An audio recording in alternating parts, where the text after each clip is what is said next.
Well, it's the international break, so definitely there is no football action for us as Man United fans. For some of you, I think it's relief. For some of you, I'm sure you've been missing the club some way, somehow. The die-hard fans, those who don't chilly, they don't chilly anything. For them, it's like, oh, we miss the club. But for some of you, you are just making the sign of a cross if you're a Catholic like me and trying to, say, thank God, these people are not here to stress me again. But don't worry, we are here. We are here to discuss a few things. It's the international break. There's still a lot happening around the club, so we are here to, discuss a few things. I'm here with Kwame Nchubu. Yesterday, Rasmus Højlund was on the score sheet. I told Kwame that this boy, when he finds his one goal, maybe there's a series of goals. This is goal number 2. Let's see what happens. I don't care how you take your eye or whatever, but that is the fact. Kwame, great to have you. Good to be back. It's good to be here. International break. You see, back in the day, I never welcomed international breaks, but these days, great relief. Great relief. Popping champagne and all. At least 14 days of very little stress. Today I'm wearing a jersey that began all our worries. You remember? This is David Moyes' first season. Since then, we've never been the same again. 2013, yeah? Yes. And Kwame is wearing a jersey that brought us one of the greatest memories of our lifetime, supporting the club. What a contrast. The contrast. What a contrast of an attire we are wearing today.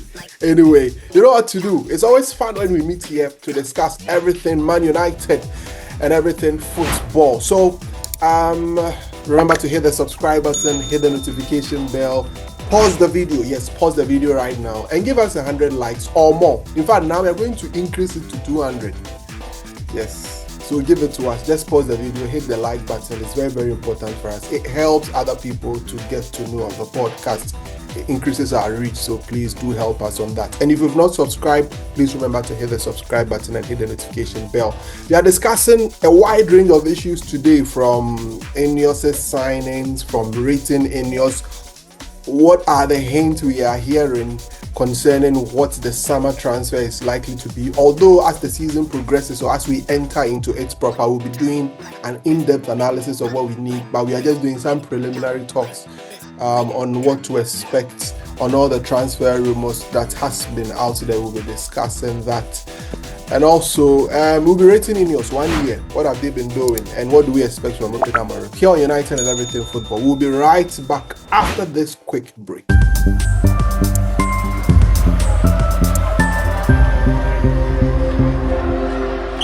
All right, thank you very much. Welcome back to this quick break here on United and Everything Football. Kwame, it's been, you just like you and a few other fans, you welcome the international break. But you support Black Stars, so you are not escaping. You are not escaping. No, listen. The thing is, I don't passionately support the Black Stars. You know this. I don't. It's just that I need them to do a job for me so that I can enter a certain country next year. That's the only reason. I need an excuse to go somewhere. It's a means to an end. Exactly. Anyway, Kwame, interestingly, one of the things that we were looking forward to when INEOS took over had to do with issues of recruitment, because prior to them beginning or being given the keys to the football department of the club, people around them, Sir Jim Ratcliffe, Sir David Brailsford, and everyone, Jean-Claude Blanc, and everyone made mention of one key thing that was at the heart of United's troubles, and that had to do with our transfers. Now, they came in, had a bit of an issue with Eric Ten Hag to stay or not to stay resolved, still gave him a bit of a transfer veto and all of that. And in their first transfer window, they brought in Joshua Zirkzee, they brought in Nuzer Mazraoui, they brought in Matthias de Ligt and Manuel Ugarte. Fast forward the January transfer window, they brought in Aiden Heaven and they've brought in Patrick Dogu. What we are going to do today is to sort of analyze and assess the transfers, the 6 players that they've brought in so far. What do you make of it? How do you rate these boys or these signings that have been brought in by INEOS so far? Like, I think there's 7, aren't they? I'm sure you're missing a name. There's a name. But we'll go through all of them. So Yes. it's 5 last summer and then two Okay. first teamers, ready first teamers this Oh, January Lenny transfer. Euro. Sorry, Lenny Lenny Euro. Euro. Yeah. So the first thing I'll say about them in general, before we pick them individually, is that there are certain characteristics to the signings. First of all, most of them are young. Yeah. If you look at the average age of the signings that they've made, it's 22 and under, like very, very young players. The reason being that the squad, generally, when you look at the squad, ideally there's supposed to be a huge quota of the squad being young players, with just a few of them being older, experienced players with not so much of an upside. What I'm trying to say is majority of the squad should have an upside. Upside being that they can improve and they can also improve it on the pitch and as well as improve their value. Yeah. Even if it comes to resale, you wouldn't have a problem. Whereas when there are older players, reselling them is always an issue. And that's something that we've struggled with the past 10 years, where we've signed a lot of old players because we are desperate and we don't sign them for small money either. We sign them for silly money and then we put them on silly wages. Yeah. But the players that INEOS have signed are relatively young and have been put on smaller wages. In fact, some of them even have to take wage cuts to come to Manchester United, which is literally unheard of because that doesn't happen at United. At United, everybody's salary goes up. You don't take cuts to come. Yeah. But it's all about changing the culture around the club, right?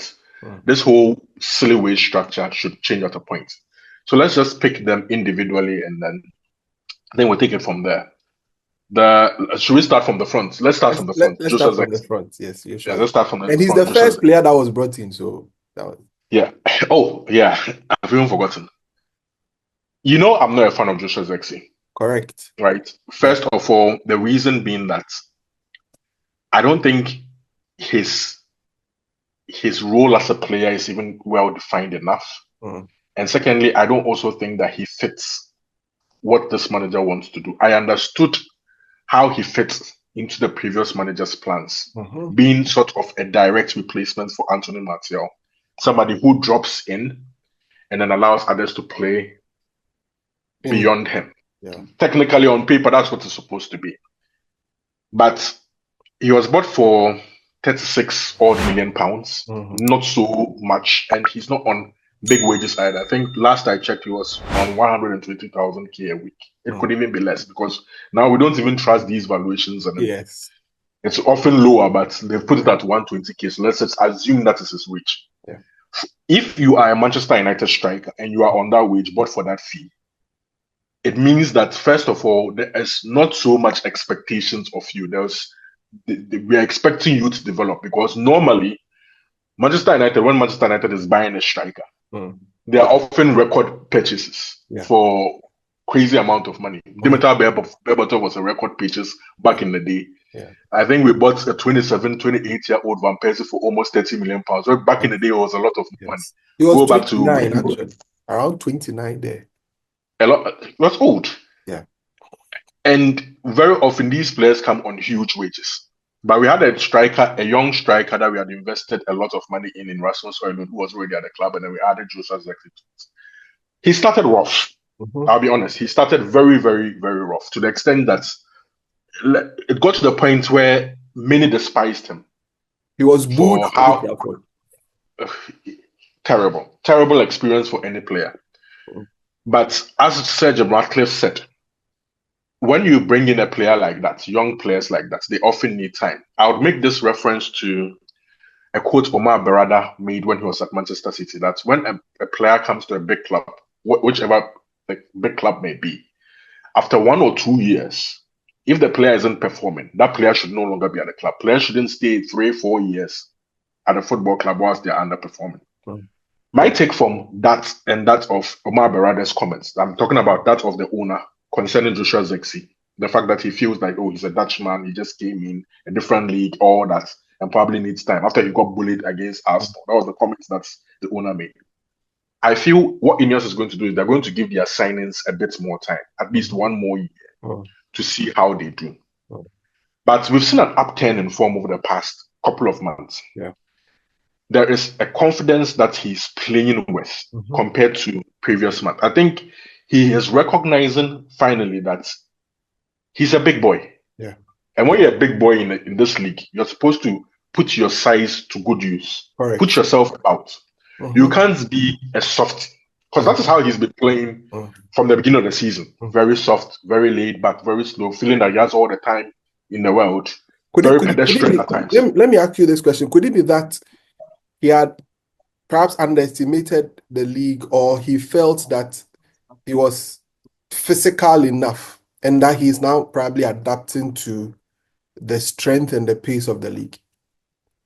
I would say that even bigger names have come into this league and struggled to adapt. Okay. So it can just be purely a case of adaptation. It's a different league. It's a very, very robust league, full of athleticism. You get running, a lot of speed, a lot of running. And in the Italian league, it's a stark contrast to the Premier League. The Italian league is slower, more tactical. You get what I'm saying? But in the Premier League, it's more athletic. You know, the coaches can say all the things that they want to say. They can do all the tactical preparations that they want to do. But when you have McGinn in Aston Villa's midfield running like a mad dog, and you don't match his energy, there is no amount of tactics in the middle of the park that is going to rescue you. Exactly. I mean, it's the bare minimum. You have to run. You have to run. You have to run like a mad dog. So I think it's gotten to a point where it's been over 6 months playing in the Premier League. He's experienced the very lows and he's experienced some highs. I think the highs have also helped him. For instance, that goal he scored at Spurs, despite the fact that we lost, coming in off the bench to score in a big game. That winning penalty at the Emirates at the turn of the year, right? That was a huge boost for his confidence. Yeah. You know, he scored a big goal in Europe as well. Yeah. These things are what I feel has contributed to his upturn. You feel there are those defining moments. Moments. Sometimes it takes a moment. Yeah. It's just like how a young player comes in at Manchester United and it takes just one moment in one big game and he feels like he's part of it and he becomes a part of our team. Yeah. You get what I'm saying? Yeah. That's just how it is. The only issue I have with him is exactly what Amorim also complained about, despite his latest good performance at United, is that he's playing well, he's carrying the ball well, he's dribbling well, he seems to be confident. But at the end of the day, you are judged on goals because you're a striker. See, let no one try and mask this because of what he may have described himself to be. But he's a centre forward. He's a striker. When you stand as a striker for Manchester United, you're supposed to be judged like any other striker in the world, judged on goals. And he scored only 6 goals in all competitions. The standard of goal scoring of our forwards in this season is in the mud. It's absolutely dire. It's terrible. And it's not like he's not been getting chances. Compared to Rasmus Højlund, he's rather someone who has had a plethora of chances from the very start of the season, of which he's not taking most of them. Yeah. Right? I attributed it to the fact that he's slightly more experienced, right? And he knows where to be. You know, positioning is very, very important in football. Something that Rasmus Højlund is struggling desperately to deal with. He doesn't make the right ones. He doesn't position himself perfectly. On the contrary, Joshua Zirkzee finds himself often in the right positions. His shot selection can be at times disappointing because I feel like a man of his size should be able to put more power into his shots. But you don't see that. My conclusion is he's also another player who needs a lot of work to be able to get to where he needs to get to. When Bayern Munich let players go, often you have to look into it deeply to find out why they're letting someone go, because they don't let players go that easily, especially players with a very big upside. The Germans don't do that. The Germans don't do that. They are very good at spotting those kind of talents. They rarely fall through the nets. They don't make those mistakes. But this is a player that they were willing to let Manchester United take away so that they can get their 50% and just move on from him. Yeah. What we've seen from him over 6 months is he has got potential to be something and needs to be developed. But personally, I don't know what his ceiling is in terms of what to expect from him in the next couple of years, because he's almost 24 years old. If you remember, I always put a cap to where I want to see a player in terms of age. When you are 24, I expect certain things to be formed. He's 23 going to 24. Just about a year left to that mark, my personal mark. At the age of 24, I expect certain things to be formed. All that you have to do from that age is to find some consistency to what you have become. So if you are known for a certain skill, for instance, you are Iron Robin on the wing, and you are known for cutting in and placing the ball at the top corner, everybody knows what is coming, but nobody can stop it. All you have to do is consistently perfect that skill, that it becomes like second nature. But Joshua Zexi is someone that all I see right now is nutmegs. Yeah. Nutmegs doesn't contribute to goals. You are not assisting regularly. You are not scoring regularly. Correct. So he still has to develop. If I'm to give him a mark, I'll probably give him a 6/10. Just purely based off the fact that he has turned his fortunes slightly around over the past couple of months. But for the first 5-6 months of the season, he was a no-show. Before you continue that, I just wanted to add up to that. And I'm looking at it this way, where the Omar Barada marker is there 2 years. Your marker is there 24 years. He didn't have preseason. He's having adaptation with the club. He's sort of understanding exactly what is expected of him, etc., etc. So is it that we give him one more season? I mean, go through preseason, work with this coach, because he's not a finished product yet. He's a player that is probably gradually, getting to understand. Perhaps he himself as a player is trying to understand himself and exactly what kind of player he's expected to be. Am I to think that we give him, he gets another season? I think he's going to get it, actually. He is going to get another season. He's not leaving in the summer. Yes. So is it that we should expect some sort of development over his game in the next season when he comes back under this coach and, I mean, refine his game and be better? I mean, one thing you should note about the business INEOS is doing is that they have to justify the money that they are spending, because we are so tight that we can't waste money. If you remember what Sir Jim Ratcliffe said in the BBC interview about the owners, he said he expected the Glazers to even be upset about how they goofed badly with the Eric Ten Hag and the Ashworth thing, that they had wasted money, but they dealt with it. This was after he had blamed the Glazers, in quotes, for wasting money over the past 10 years. Yes. So they shouldn't be seen to be people who don't know what they are doing, especially when it comes to the transfers, because the transfers is what has dug this big hole for us, where we've wasted so much money on players, wasted so much wages, and not gotten so much in return. Okay. So the least INEOS can do is justify their signings, and in justifying their signings, they have to give their signings time. You can't say after 8 months of a full season, this player that we bought for £36 million, because now for United, £36 million is a lot of money. First, wasn't a lot of money, but now we know even an £80 million signing is a lot of money. Yeah, a lot. So what they are going to do is they would value the upturn of form over the past since January and go like, you know what, maybe there could be this trajectory with this particular player. The only way we can know is to give Joshua Zexi another full year. Yeah. All right. So let's get to the other players quickly, because you don't have time. So you make it, you cut. All right. So the next player is we can do a 2-part series. Yeah, we'll do a 2-part. We are doing a full show today. So 1 hour here. A lot of time. Yeah. The next player we can talk about, let's graduate backwards. So they bought only one forward, right? Yes. It's a midfield, Ugarte, the last signing of last summer. Yes. Ugarte is somebody that I wouldn't want to spend so much time talking about, because he's an absolute necessity.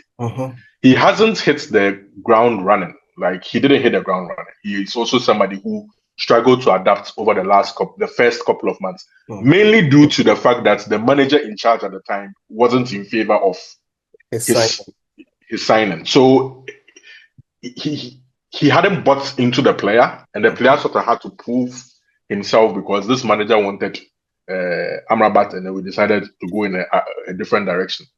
It's just funny. But since his manager came in, I think he's played relatively well. The only issue he's had niggling injuries every now and then. And we can explain as to why he's had those injuries. There's just a lack of options, and he has to play too many games. Yeah.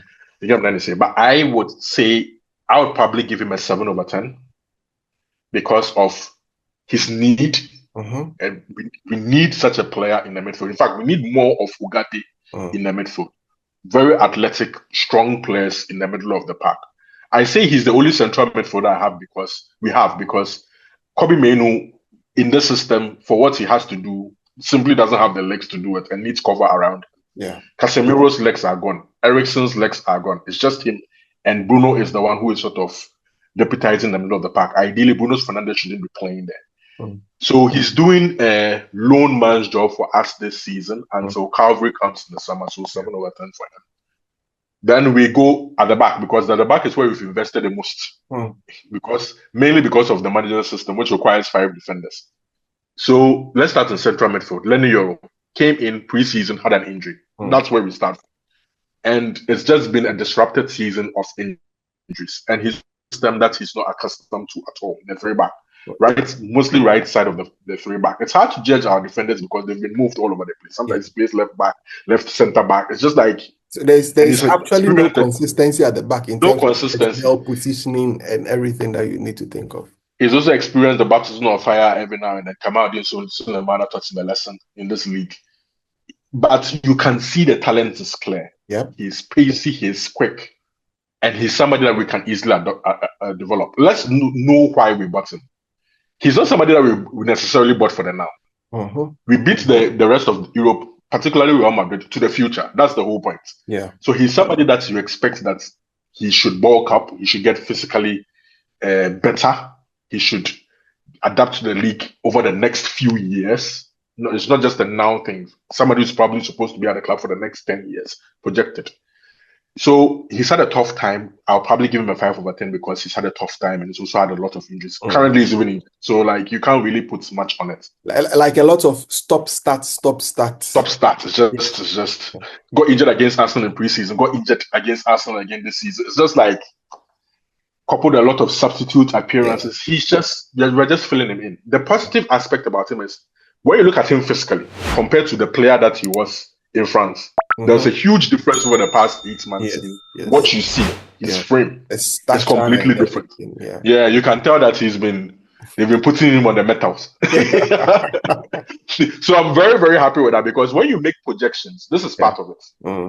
You are projecting that the player would also develop very well physically because you've seen players at the club whom we bought for very, very young ages, expecting their physical development to reach a certain level. And unfortunately, it didn't go particularly well. One of those players at our site is currently in the team, Luke Shaw.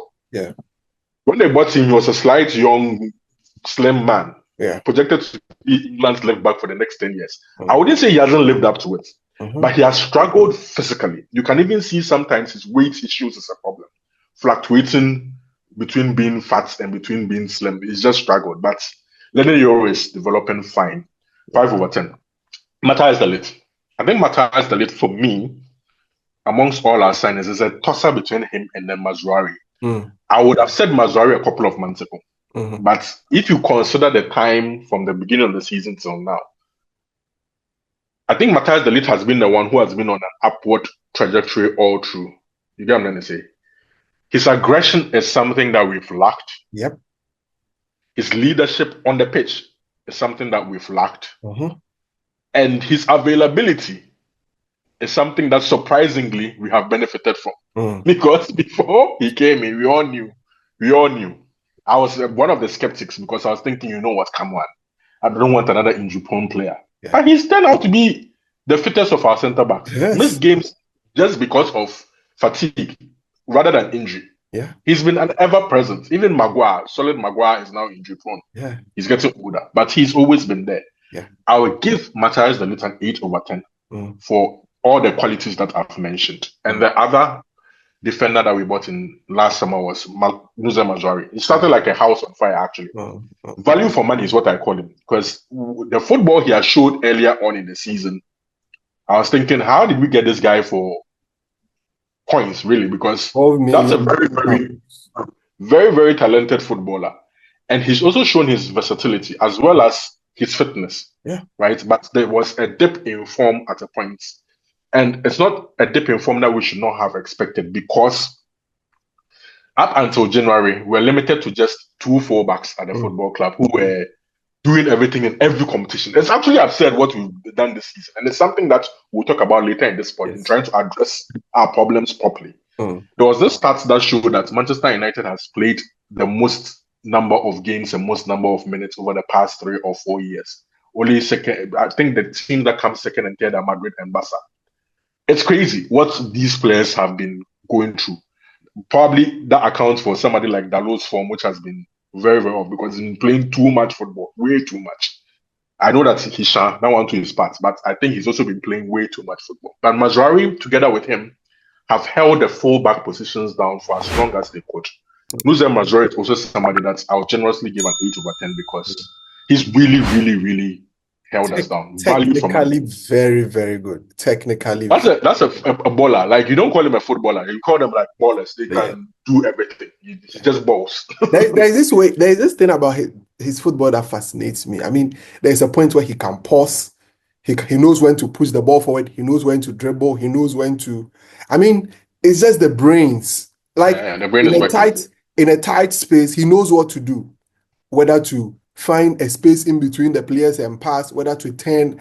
These are some of the things that when you are looking at players, or you are looking out for quality players, you are looking out for what they are able to do in very, very tight spaces, how they're able to weave themselves around and I mean, get themselves out of trouble. Because teams, there's this idea on football now where teams are constantly pressing you. They are on you every single time, trying to get the ball off you. And teams that are able to hold on to the ball, weave themselves out, are teams that are really respected. And Mazraoui is able to do that. I really respect and appreciate him for that kind of genius thing. We should use him as a benchmark for the signings that we hope to make in the future. They should be technically gifted. That's why Amorim said Mazraoui is the future of Man United. I don't know if you ever heard him say that. Yeah. I remember. Was it a couple of months ago? Yeah. Months ago. I mean, during the first time that he took over. Yeah. He made that remark. That technical ability, you shouldn't just, the physicality is like paramount. Like, physicality is like number one. Yeah. The quality you're looking for, number one, is physicality. Yeah. But that technical ability and intelligence is what you look at Nuzem Mazraoui and go like, if you are signing a Manchester United player and he doesn't have that, then he shouldn't be a Manchester United player. 8/10. Generously 8/10 as well. Together with then it's 8/10 each. Yeah. And then in January, we made signings. Like, we actually signed players in January. The last player we signed in January, like permanent signing, no loan, was Bruno Fernandes in 2000. Can you imagine? Because of how terrible our financial situation is, every January we're restricted to loans. Restricted. But so that is one of the things that I'll comment INEOS for, because they have been preaching the fact that all these changes that they are making at the club, radical changes that they're making at the club, is to ensure that they can invest in the first. So one of the ways of proving that is when we were desperate for a left back, because I was seriously desperately desperate for a left back. They went out there and signed a left back for value for money. I say value for money because they got Patrick Dorgu, whom people were very, very skeptical about. Right? I said back then that I'm looking at the qualities of the player that they are signing and trying to understand why they are signing the player of this particular mold, age, whatever. And the first thing that stood out for me from his highlights and from some games that I've watched from him is that's a very physical 18-year-old. Like 20-year-old, sorry, like very, very robust physical. And I said to myself, yes, I get it. The physical flaw of this team is in the mud, and we have to raise it. Like, we absolutely have to raise it. And that's how we bullied Real Sociedad. I don't know if you watched that game over the two legs. We actually bullied them physically. There were moments where you could see our players bamboozling their way all over, like trying to, Charlie, I have the ball. What would you do? This is the advantage that big clubs are supposed to have against any other small opposition, where you have physically stronger, quicker, more energetic players. But unfortunately, your favorite midfield, Newcastle. Favorite midfield. That's my dream midfield in football. Like, forget about those your Pedris and your Frankie de Jongs and Barca and your Chumenis and Those Kamavingas. are for certain leagues, but not the Premier No, League. my favorite midfield in world football is Newcastle's midfield. You see, like I look at your midfield, I'm like, that's my midfield. Even Pep gets it. Look at Rodri's build and physicality. Look at Kovacic. Look at their build. Even Bernardo Silva, he's no pushover, even for his size. When it comes and he works hard, like he doesn't stop running. He works hard in that midfield. Like I know people are falling in love with PSG's midfield lately because of their strain against Arsenal, against Liverpool and all that.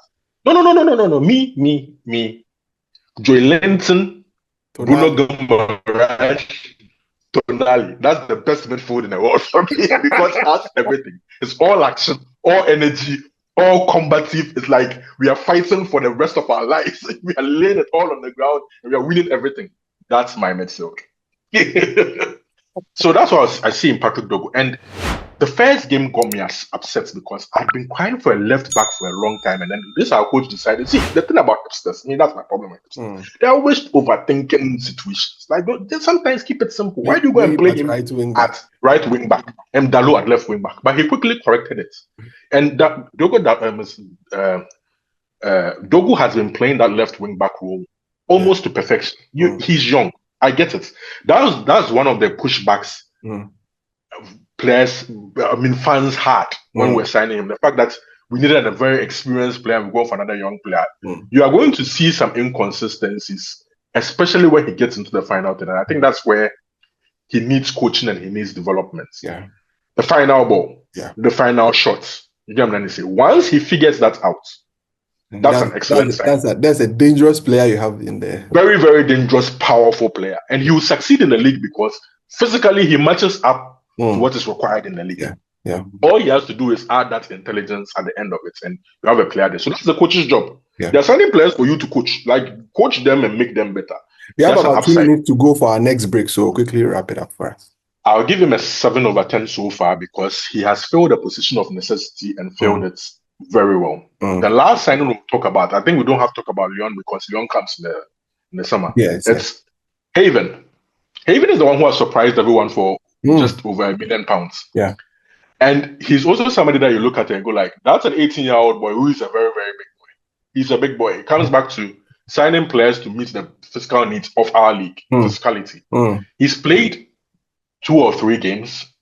And he doesn't look out of place. It looks like he was made for this. So unfortunately, he's gotten injured. But I hope that he recovers soon.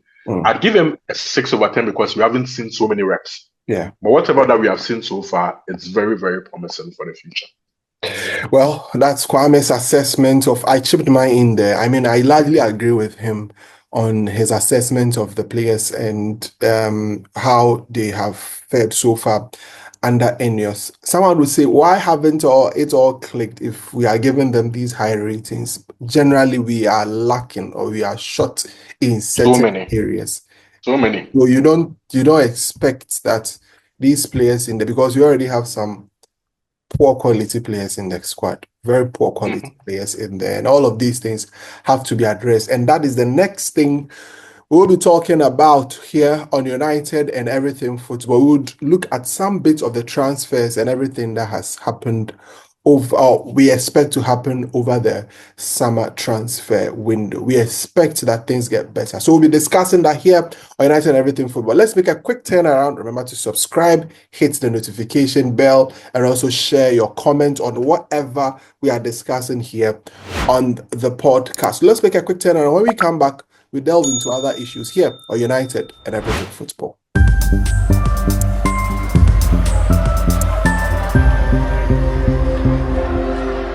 Hi there, we are back here on United and Everything Football. In the first part of our conversation, we discussed the signings that INEOS have made, the impact they've made.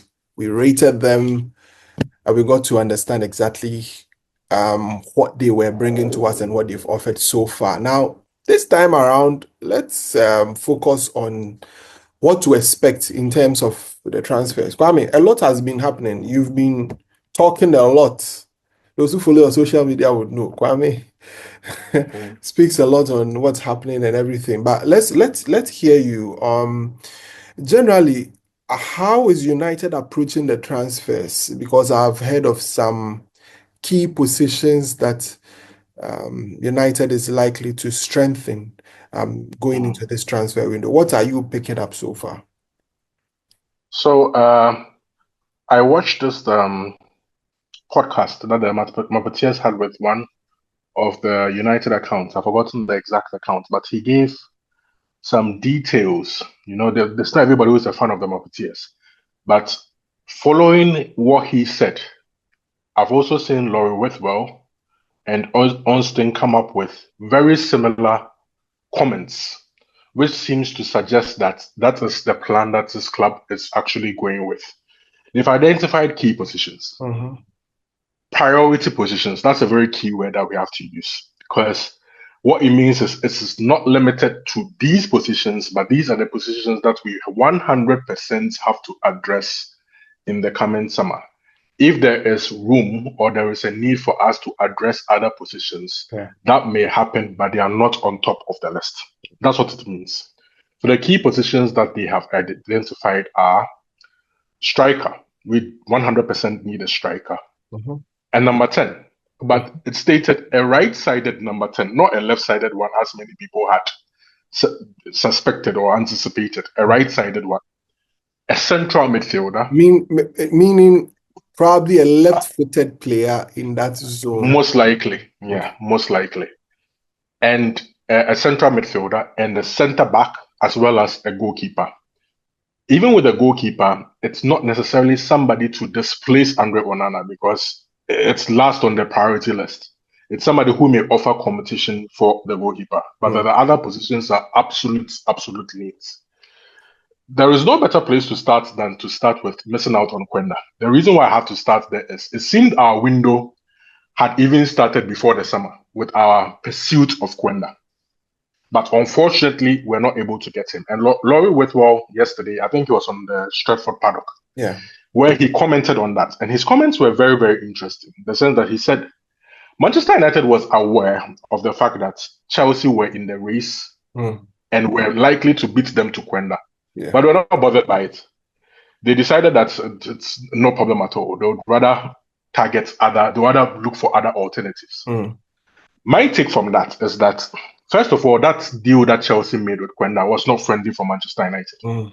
We need players now. We are not in the business of having 86 players on our roll, and about 80% of them are playing for other clubs. When the team itself is in need of players now, it doesn't make sense. But I don't want to get into the Chelsea project because we have our own issues to deal with. But Manchester United can't go down that road right now, where we can afford to sign players and then loan them back to their clubs to play football for 1 year. If we wanted Kwenda, we wanted him to come in now. But the conditions were not favorable. What I think is a right wing back is not an absolute priority for the club, being that it was also reported this time about Mapatias that the club is looking to do transfers this way.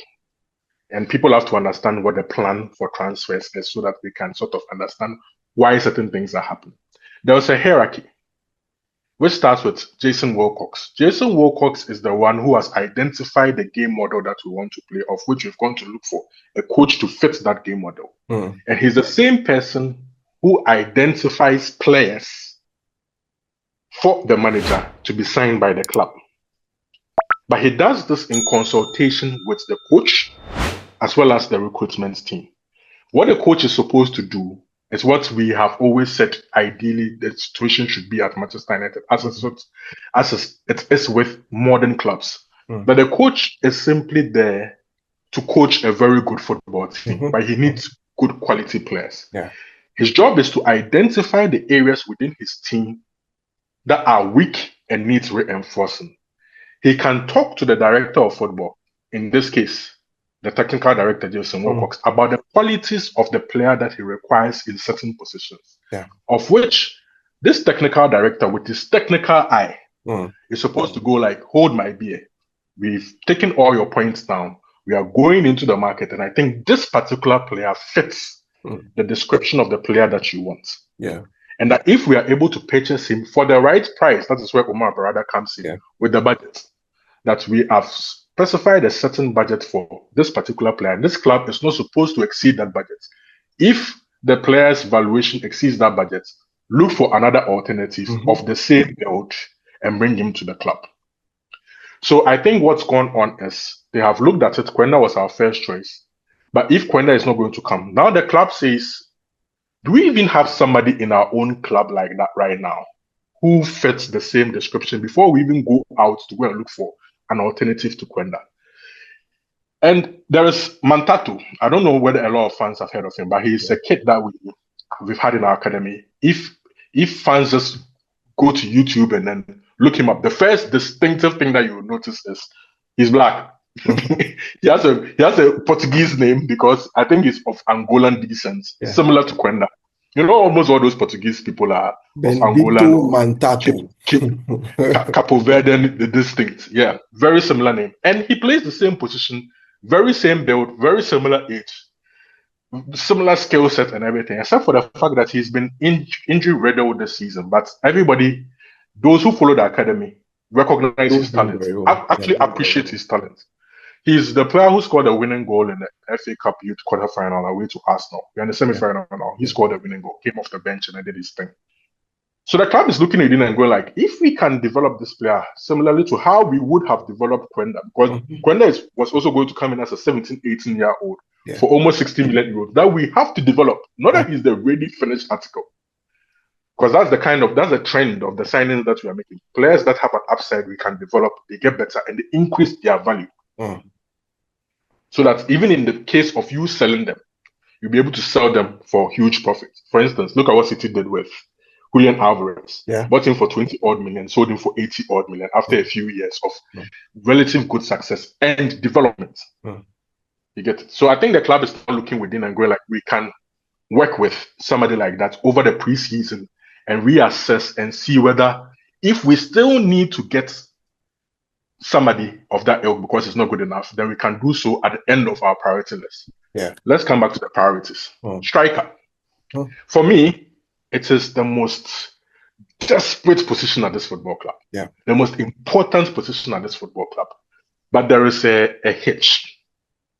And the hitch is, we have to extensively discuss this hitch because a lot must happen for us to be able to know the kind of striker that we can afford to buy. We have a long time between now and the summer, so we would have time to discuss the hitch. But basically, in summary, the type of striker that we would buy depends on the budget, the kind of striker that we can afford. Let's just say there are tiers of forwards. There was the Gyökeres, Osimhen in one tier because they command a huge transfer fee as well as huge wages that will come with it. And then there was the second tier below it where you have the likes of your Ekitike or whatever his name is, your Leon Delap's, your Benjamin Sesko's, all that. Some of them command huge fees, but the wages would definitely be lower, right? But in order for us to afford any of these strikers, it seems it's heavily dependent on European football. We have to bring in more money to be able to afford this. The reason why I say this is this. I use this phrase. United is a club. Now we have been an Europa League club. Now we've been operating on a Champions League budget. Correct. It doesn't make sense. It doesn't make sense. But that's what we've been doing over the past 10 years. When we get out of the Champions League, we spend heavy, huge wages, buy players for silly money, so we can get back in. Unfortunately, we buy old players. Very often, very old players or players with very little upside. And they can't give you sustainability. They can only give you like a year or two. Like typical fashion, Casemiro and Eriksen. 1 year, and then that's just it. And you fall back down again. That's true. Because those players don't have an upside. They can only go down from wherever that they are.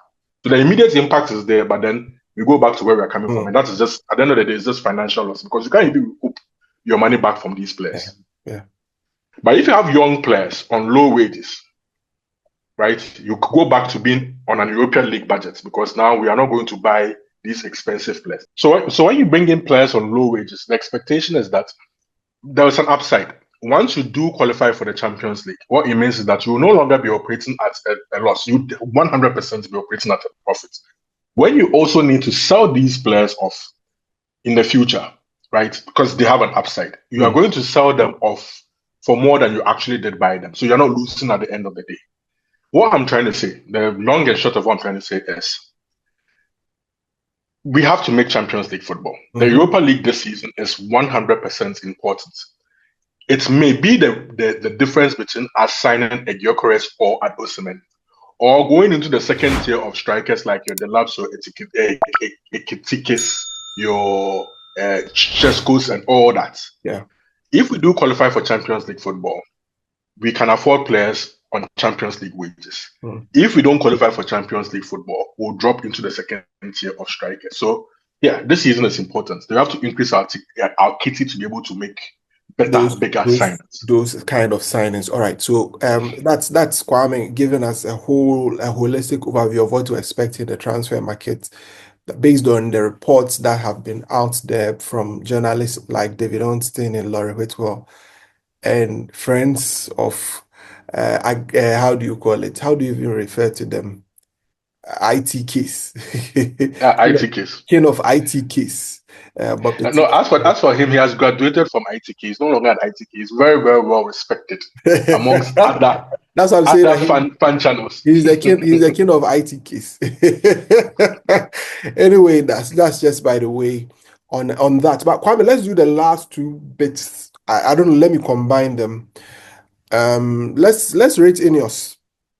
So far, they've been in the signings, what they intend to do, their conversations, and all of that. I look at the INEOS thing here in two ways, Kwame. On the pitch and off the pitch. I try not to combine both, because if you do combine both, a lot of things get lost in translation, or a very good perspective is completely lost. Yeah. On the pitch, I don't think they've done exceptionally well with their football decisions, because their transfers, like we rated them earlier, I'm sure if we sum all our scores of the transfer, the scores that we did, your 6/10, your 7/10, I'm sure we'll probably rate their signings at, let's say, 6.5 or 7/10. That's the average, right? which is not bad. That's the average, which is not bad. But that's not the issue with the bad football decisions. The bad football decisions have come off the Ashworth and then the Eric Ten Hag goof and all those, because I feel like those things set us back. If we were more decisive last summer, we would have progressed better than we have on the pitch. And it's on the pitch that fans care about the most. Fans don't care about the second part I'm going to talk about, which is things they have done off the pitch. When the Qataris made the promises that they did, that included a new training ground, included putting money into the club, included building a new stadium and all that. Yeah. INEOS have been here for 1 year, and they are about to complete the building of a £50 million new Carrington, right? To complete it by July 1st. They have plans, very concrete plans, as we've seen already, to build us a £2 billion stadium. They've also injected money into this club. Otherwise, this club would have gone bust, in quotes. Yeah. I think off the pitch, I'd score them probably a 9/10, because all this infrastructure and all these things are important in order to boost the value of the club, boost morale around the club, and boost the revenue of the football club. They have been proactive. I feel they have invested more in just 1 year than the Glazers have ever done in over 18 years at the club, of which I have to commend them for. I'm never going to take anything away from them from doing it, because they've done it out of absolute necessity. You get it? So if I combine their scores, let's just say I said 9/10 for off pitch, and 6.5 for on pitch. Let's say 6 for on pitch, because we are not playing well. We are not winning football matches. So let's just say 6. I dare some people to even take it a bit lower, because we are in positions where you would never dread United to be, especially on the league. The reason why I wouldn't take it this low, I'll probably score lower if the season ended now and we didn't win a trophy, we didn't get into Champions League, and we finished bottom half of the table. The only reason why I haven't gone to a straight 5 is because of the signings that they've made, of which I don't think any of them has been an outright failure. Yeah. It's a sign that if they continue to make such signings, we can get somewhere. Okay. So let's just say a 6. Yeah. A 6 is still poor, but this is not that bad. Let's say 6 plus 9 is 15, right? So 15/20 overall. That's too which is too high. So that is why we have to separate. Let's keep it like that. Off the pitch, on the pitch. Off the pitch, on the pitch. Yeah. Off the pitch, I think they've done exceptionally well. On the pitch, they've just been bang average. They've been bang average. So where do we end with Ruben Amorim this season? Let's wrap it up with that quickly. Ruben Amorim, get us Champions League football for your own sake. Mm-hmm. For your own sake, not for even us, because I think what the club has done is contingency. If we don't get Europe, we know what we are doing. Yeah. And we know how we are going to go about it. But if you do get Europe for us, oh yeah, we're going to do a great show. So for your own sake, he has to get us European football.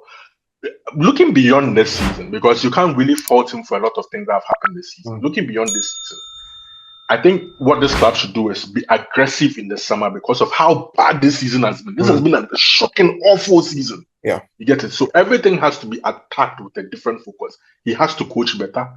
We have to get him better players. We have to aim higher. And then just try and repair, make us forget the hell that the season has been.